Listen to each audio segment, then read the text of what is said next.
Their taste in music has gotten better since I first moved in 2 years ago, which is a good thing. They had some really whack musical tastes last year. This year it's gotten a little bit better, so I appreciate that, Foustar. So I've been living in a Fourstar property on 1200 College Avenue for, I suppose at this point it's been like 18 months. We moved in August of last year, so maybe my mental math isn't so hot. Our apartment, like in the living room, there's no natural light, there's no windows. It gets really hot in the summer and stuffy, and like even when it's not hot, it's just kind of depressing, all artificial light.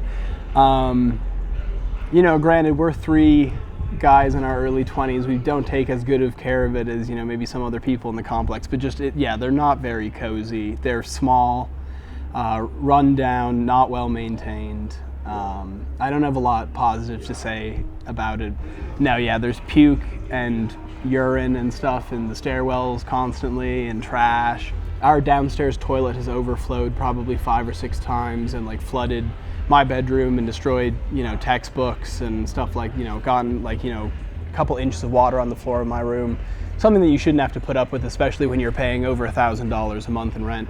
And we were pretty aggressive about trying to, you know, get them to fix it. And it took a long time before we were like, you know, started to seriously bear down on them before they actually got around to properly fixing it. And I guess time will tell whether or not it is properly fixed. It's only been a few weeks since they last sent someone.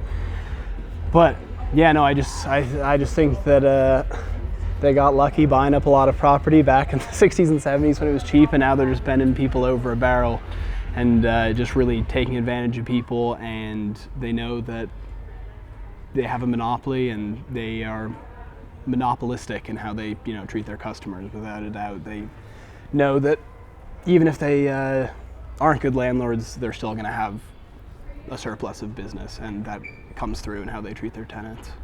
When we were looking at places on the hill, we had a viewing at like 4 or 5 different places, and I think at least like 3 or 4 out of the 4 or 5, if not literally all of them, were owned by Fourstar. There was maybe one independently owned one, but no, they definitely own pretty much everything on the hill. You know, the housing market in Boulder, there's so much demand, and also since they're primarily dealing with students, even though students have some recourse and like they can go to their parents, but I think that landlords in general know, you know, if you're going to see you have to live somewhere relatively close to campus, and you probably as a, you know, 19, 20, 21-year-old don't feel that well equipped to, like, you know, take on your landlord in a legal battle. So I think that they know that they're in a position of power, and they exploit that.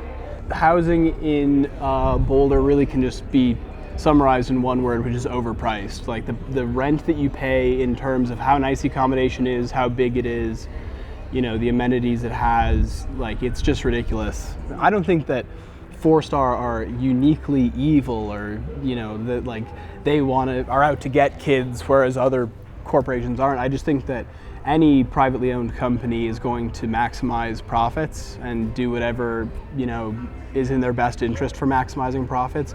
And when you're in a situation like Fourstar is, where you know that, you know, no matter how poorly you treat your tenants, you're still going to have an overflow of business, I think, you know, that's what happens, is they don't maintain their properties very well. They don't treat their tenants very well, because it's, I don't know how long it's been going on in Boulder. I mean, at least, you know, 10, 15, 20 years that everyone constantly complains about Fourstar and warns each other not to rent from Fourstar, and yet, you know, people still do.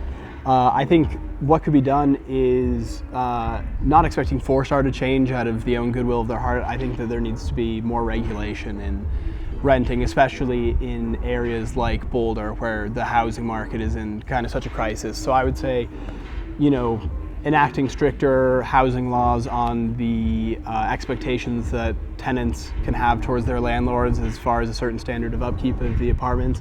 I would also say probably the biggest thing is rent control. That's kind of a controversial proposition, I guess, in some people's eyes. I think that certainly in places like Boulder, the idea of rent control would be a really good idea. I don't think that they care about me at all. I think that they care about me insofar as my rent money is on time every month, and I think past that, I don't think they could give a fuck about me. Am I allowed to say that? I'm gonna go with yes. I think that'll be fine. Is that it?